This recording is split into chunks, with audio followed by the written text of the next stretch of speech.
रामपाल एक गरीब किसान था। उसके परिवार में उसकी पत्नी अनु, बड़ी बेटी सोना और 2 छोटे बेटे राजू और देव थे। रामपाल के पास जो थोड़ी बहुत जमीन थी, उसी पर खेती करके वो अपने परिवार का घर खर्च चलाया करता, पर इतने में उसका गुजारा अच्छे से नहीं हो पाता था, जिस वजह से उसने गांव के काफी जमींदारों से कर्जा लिया हुआ था। ऐसे ही एक दिन एक सेठ रामपाल के घर के बाहर आता है और बोलता है, रामपाल, अरे ओ रामपाल, कहाँ है तू? जी सेठ जी, यही हूँ। आप यहाँ कोई काम था क्या सेठ जी? अरे सीधा तो ऐसे बन रहा है जैसे कुछ जानता ही नहीं हो। इतना कर्जा ले रखा है, वो लेने आया हूँ। पैसा दे मुझे मेरा। सेठ जी, बस कुछ दिन का वक्त और दे दो। फसल के कटते ही मैं आपका सारा कर्जा चुका दूंगा। थोड़ा वक्त दे दो सेठ जी। ठीक है, मैं तुझे 1 हफ्ते का समय देता हूँ। इसके बाद मैं कुछ नहीं सुनूंगा। इतना कहकर वो सेठ वहाँ से चला जाता है। पर आए दिन कोई न कोई रामपाल के घर के दरवाजे पर कर्जा मांगने के लिए आता ही रहता है, और रामपाल के पास किसी को देने के लिए एक फूटी कोड़ी तक नहीं थी। इन सब से दुखी होकर एक रात जब सभी घर के लोग गहरी नींद में सो रहे थे, तभी रामपाल उन सभी को छोड़कर घर से फरार हो जाता है। जैसे ही रामपाल के भागने की बात गांव में फैलती है, तो सभी सेठ और गांव के लोग अनु से चीख चीख कर कर्जा मांगने लगते हैं, और अनु हाथ जोड़ कर कहती है, अरे जी, आप सभी लोग थोड़ा सा धीरज बनाए रखिए। मेरे 3 बच्चे हैं, मुझे उनका भी लालन पालन करना है। मैं एक एक करके आप सभी का कर्जा उतार दूंगी। मेरे पति ने आपका जो भी नुकसान किया है उसकी भरपाई मैं कर दूंगी। भगवान के लिए अभी आप लोग यहाँ से चले जाइए। मुझ पर और मेरे परिवार पर वैसे ही दुखों का पहाड़ टूट पड़ा है। कृपया करके हमें थोड़ा वक्त दीजिए। अनु की बात सुनकर सभी लोग वहाँ से चले जाते हैं। रामपाल के भाग जाने के बाद जो थोड़ी बहुत जमीन और रहने के लिए मकान था, उसे बेचकर अनु सभी कर्जदारों का कर्जा दे देती है। कुछ ही दिनों में अनु और सोना मिलकर गांव में एक छोटी सी कच्ची झोपड़ी बनाकर रहने लगते हैं, और जैसे तैसे अपना गुजर बसर करने लगते हैं। हालात बद से बदतर होने लगते हैं। सर्दियों का मौसम आने लगता है। भूख और कमजोरी के कारण अनु की तबीयत बहुत खराब होने लगती है। एक रात कड़ाके की ठंड पड़ती है, और ठंड में अनु की जान चली जाती है। अपनी माँ को इस तरह बिस्तर पर मरा हुआ देखकर सोना रोते हुए खुद से बोलती है, हे भगवान, आखिर मैंने तेरा क्या बिगाड़ा था?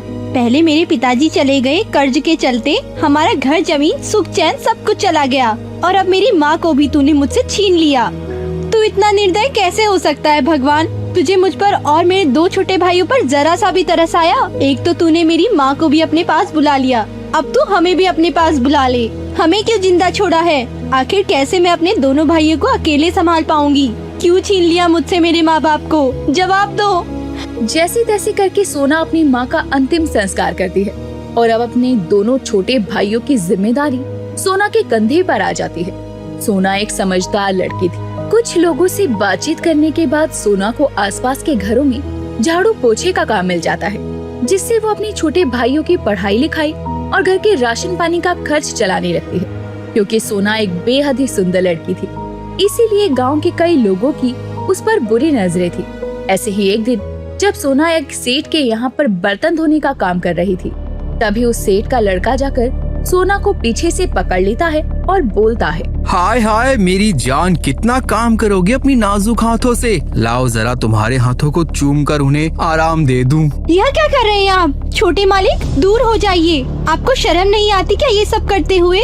कपड़े पहनकर तुम्हारे सामने खड़ा हूँ, शर्म कैसी? कब तक ऐसे ही बर्तन धो धो कर, पोछा लगा लगा कर अपना गुजारा करती रहोगी? जैसा मैं कहता हूँ वैसा कर दो, रातों रात तुम्हें सोने से तौल दूंगा।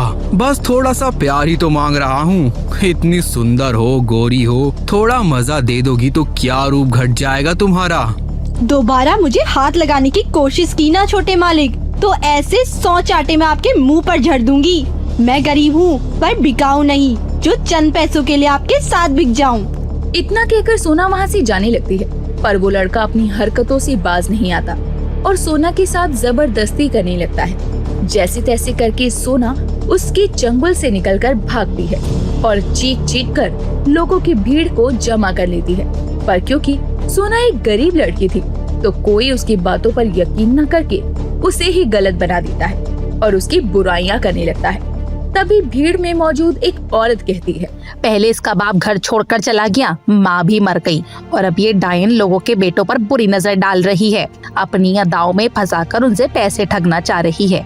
अरे ऐसी कलकन्नी को तो इस गांव में रहने ही नहीं देना चाहिए। धक्के देकर निकाल दो इसे। इसने न जाने कब से किस किस के बेटे को माया जाल में फंसाकर उसे ठग लिया होगा। लोगों की ऐसी बातें सुनकर सोना का दिल बुरी तरह से टूट जाता है। वो रोती हुई अपने घर चली जाती है। इस हादसे के बाद से तो सोना का गांव में रहना और मुश्किल हो गया था। हर कोई सोना को बस ताने देता और धिक्कारा ही करता। सोना के भाइयों को भी स्कूल से निकाल दिया जाता है।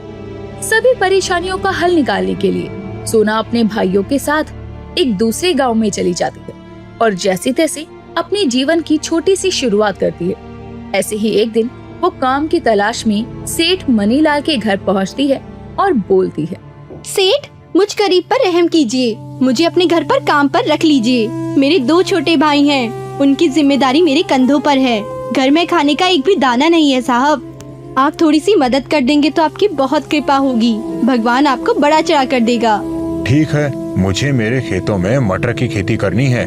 इस कार्य में तुम मेरी मदद कर दो। मेरे खेतों में मटर की खेती कर दो, मैं तुम्हें इसके पैसे दे दूंगा। तुम्हारा जीवन भी अच्छा हो जाएगा और तुम्हें काम भी मिल जाएगा। हाँ साहब, हाँ, मैं खेती करूँगी और पूरे मन से करूँगी। मेरे पिताजी किसान थे, उन्होंने मुझे खेती करना सिखाया है। मैं आपको बहुत अच्छी मटर की खेती करके दूंगी। ठीक है, ये लो कुछ पैसे और खाना खुद भी खा लो और अपने भाई बहनों को भी खिला देना और कल से काम पर आ जाना।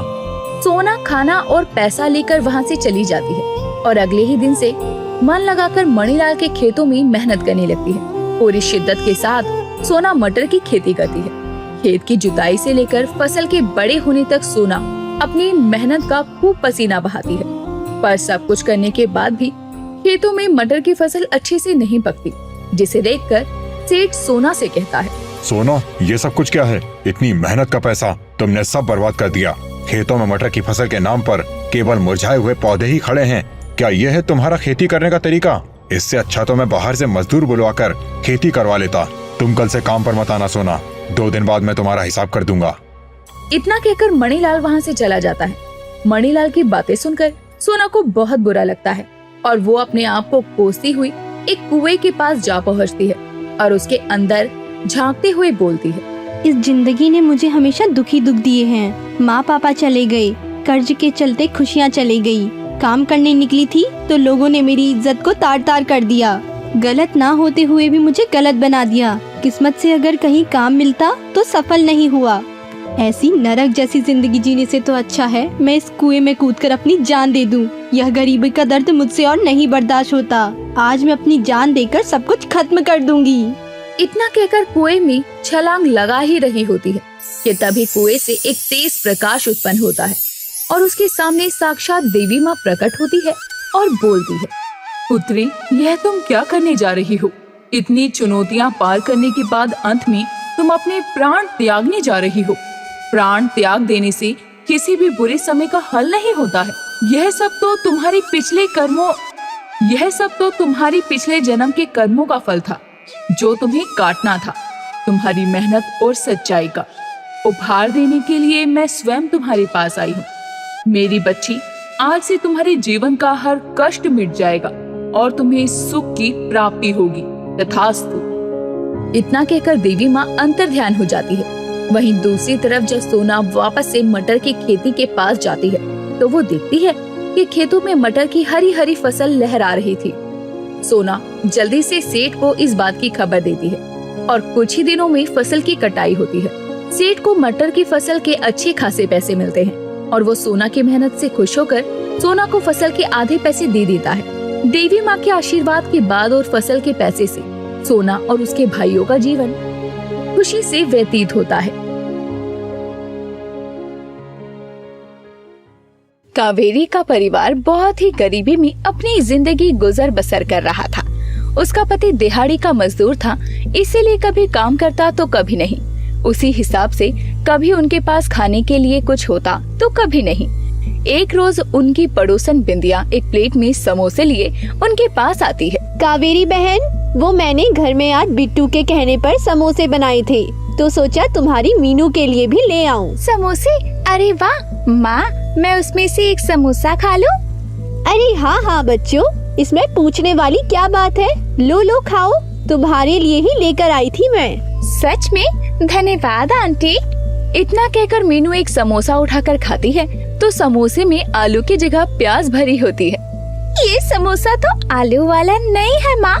हाँ बिंदिया बहन, ये तो प्याज वाले समोसे हैं। हाँ वो क्या है ना, आलू जरा से ही थे, तो रात में जो भी भुनी हुई प्याज बनाई थी ना, वही भरकर मैंने समोसे बना दिए। लेकिन चिंता मत करो, ये बासी जरूर है लेकिन बहुत स्वादिष्ट है। हाँ माँ, प्याज वाले समोसे बहुत स्वादिष्ट बने हैं। अच्छा मैं चलती हूँ, घर में थोड़ा सा काम भी है। बिंदिया के जाते ही कावेरी उन प्याज के समोसों को चक्कर देखती है।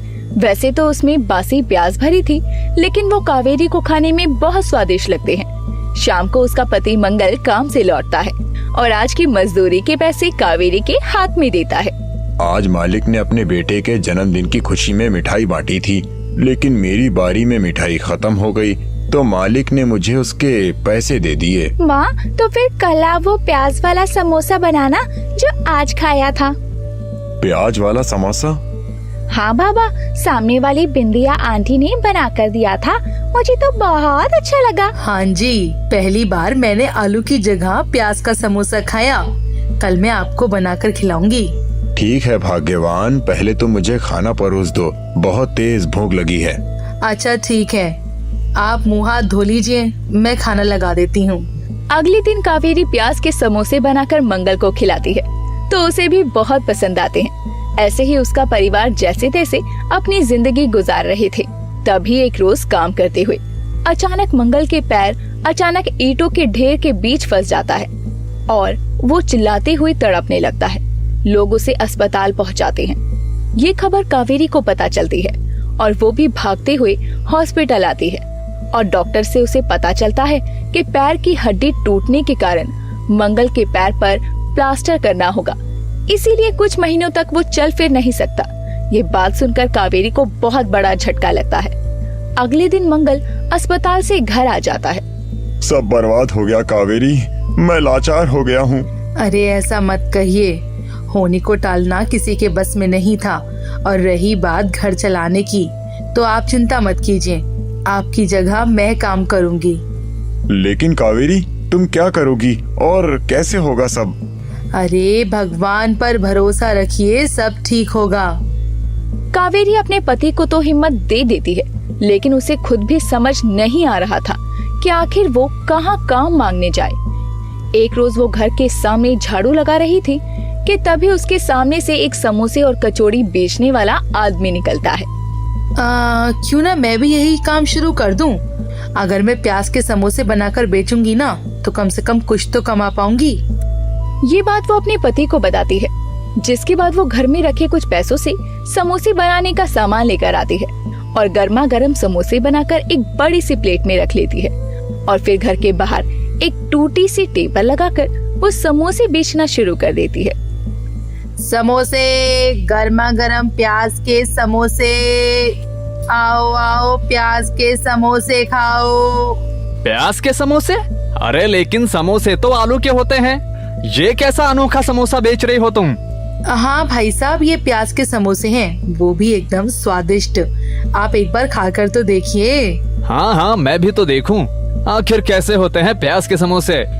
तभी कावेरी उस आदमी को चटनी के साथ प्याज के समोसे परोसती है, जिसे खाकर वो आदमी कहता है, अरे वाह, क्या समोसे बनाए हैं तुमने। मैंने तो सुना था आलू समोसे की जान होते हैं, लेकिन तुमने तो इस बात को ही गलत साबित कर दिया। वाह वाह, क्या स्वाद है इन समोसों का। वो आदमी कावेरी के बनाए प्याज के समोसे की बहुत तारीफ करता है। पहला दिन होने के चलते उस आदमी के अलावा और कोई ग्राहक नहीं आता, लेकिन कावेरी अगले दिन भी अपने घर के बाहर आवाज लगा लगा कर समोसे बेचना शुरू कर देती है। एक रोज उसकी पड़ोसन बिंदिया, जो कि अपने मायके से लौटी होती है, उसे समोसा बेचते देखती है। अरे तुमने तो समोसे बेचना शुरू कर दिया। हाँ बिंदिया बहन, घर में पैसों की बहुत दिक्कत है, इसलिए मुझे ये काम शुरू करना पड़ा। ये तो तुमने बहुत अच्छा किया, लेकिन ये घर के बाहर दुकान लगाने से अच्छा है कि तुम बाजार में जाकर दुकान लगाओ। वहाँ तो अक्सर लोग खरीदारी करने आते ही हैं, तो तुम्हारे समोसे की बिक्री होती रहेगी। हाँ, सोचा तो मैंने भी यही था, लेकिन मेरे पास फिलहाल ठेला खरीदने के पैसे नहीं है। जैसे ही होंगे थोड़े बहुत पैसे तो ठेला खरीद लूंगी। ऐसी बात है तो तुम मुझसे पैसे उधार ले जाओ, जब तुम्हारा काम चलने लगे तो मुझे वापस दे देना। बिंदिया की ये बात सुनकर कावेरी को बहुत अच्छा लगता है और वो बिंदिया से पैसे लेकर एक ठेला खरीद लेती है, जिसमें सारा सामान रखकर वो बाजार में समोसे बेचने निकल जाती है। बाजार में ज्यादा लोगों के आने जाने और साथ ही प्याज का अलग तरह का समोसा बेचने के कारण लोग कावेरी के ठेले पर आने लगते हैं, जिससे धीरे धीरे उसके प्याज के बनाए समोसों की बिक्री होने लगती है। अरे ये लीजिए बहन जी, आपके 5 समोसे, फिर जरूर आइएगा। भगवान की कृपा से अच्छी खासी बिक्री होने लगी है, बस ऐसे ही काम चलता रहे। कावेरी का काम ठीक से चलने लगा था, पर ये बात बाजार में चाट का ठेला लगाने वाले लोगों को पसंद नहीं आती। इसीलिए एक रोज शाम के समय कावेरी को वो मिलकर धमकाने लगते हैं। अरे माफ कीजिएगा भाई साहब, समोसे खत्म हो चुके हैं। हम समोसा लेने नहीं आए, बल्कि तुम्हें ये बताने आए हैं कि बाजार में ठेला लगाना बंद कर दो, तुम्हारे लिए यही अच्छा होगा। अरे ये आप लोग क्या कह रहे हैं? मैं अपनी मेहनत से ये समोसे बेचने का काम कर रही हूँ, तो आप लोगों को भला क्या दिक्कत है? यही दिक्कत है कि तेरे कारण लोगों ने हमारे ठेले पर आना छोड़ दिया है। तूने हम सबका धंधा चौपट करके रखा है, इसलिए इस बाजार में तू अपना ठेला नहीं लगाएगी। कावेरी कोई जवाब ना देते हुए वहाँ से अपना समोसे का ठेला लेकर चली जाती है और उनकी धमकियों से न डरते हुए अगले दिन फिर से बाजार में समोसे बेचने जाती है। तो वो सभी आदमी मिलकर इसके ठेले पर रखे सामान को फेंकने लगते हैं। अरे अरे ये क्या कर रहे हैं आप लोग? अरे मत कीजिए, अरे मेरा सामान बर्बाद हो जाएगा। ये सब तेरी खुद की गलती के कारण हो रहा है। तूने हमारी बात नहीं मानी ना, तो ये सब तो होगा ही, क्योंकि जो हो जाए हम तुझे इस बाजार में ठेला तो लगाने देंगे ही नहीं। इस तरह वो लोग कावेरी के ठेले को तहस नहस कर देते हैं और कावेरी रोते हुए घर चली जाती है।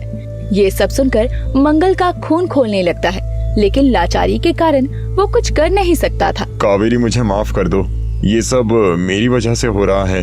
अगर मैं मजबूर नहीं होता तो शायद तुमको ये दिन नहीं देखने पड़ते।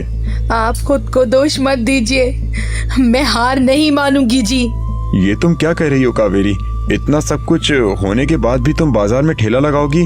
कहीं उन्होंने फिर कुछ किया तो? नहीं, आप चिंता मत कीजिए, मैं बाजार में दुकान नहीं लगाऊंगी, लेकिन समोसे तो बेचूंगी ही। इस तरह कावेरी इस हादसे के बाद भी हिम्मत से काम लेते हुए ठेले पर समोसे रखकर गलियों में घूम घूम कर बेचने निकलती है, जिससे उसके ग्राहक घर बैठे समोसे उससे खरीदते। अरे अच्छा हुआ मुझे आप यहाँ मिल गए, मैं बाजार ही जा रहा था समोसे लेने। जरा 5 समोसे पैक कर देना। जी भाई साहब, अभी देती हूँ। इस तरह कावेरी घूम घूम कर प्याज के समोसे बेचना शुरू करती है और उसकी अच्छी खासी बिक्री होने लगती है, जिससे आए पैसे से वो अपने घर की आर्थिक स्थिति को पटरी पर लाती है। साथ ही 3 महीने का समय बीत चुका था, तो मंगल के पैर का प्लास्टर भी हट चुका था और वो भी काम करना शुरू कर देता है। समय के साथ कावेरी के बनाए प्याज के समोसे बहुत चर्चित हो जाते हैं और कुछ ही समय बाद वो घर के पास ही किराए पर एक दुकान लेकर उसमें समोसों की दुकान खोलती है। उसकी दुकान पर प्याज के समोसे खाने के लिए बहुत लोगों की भीड़ जुटा करती। इस तरह गरीब कावेरी अपने हालातों से हार ना मानते हुए अपने रास्ते में आने वाली हर मुसीबत का सामना करते हुए अपने काम पर डटी रहती है, जिससे वो सफल होती है। इसीलिए हमें जिंदगी में कभी भी आने वाली मुश्किलों से घबराना नहीं चाहिए।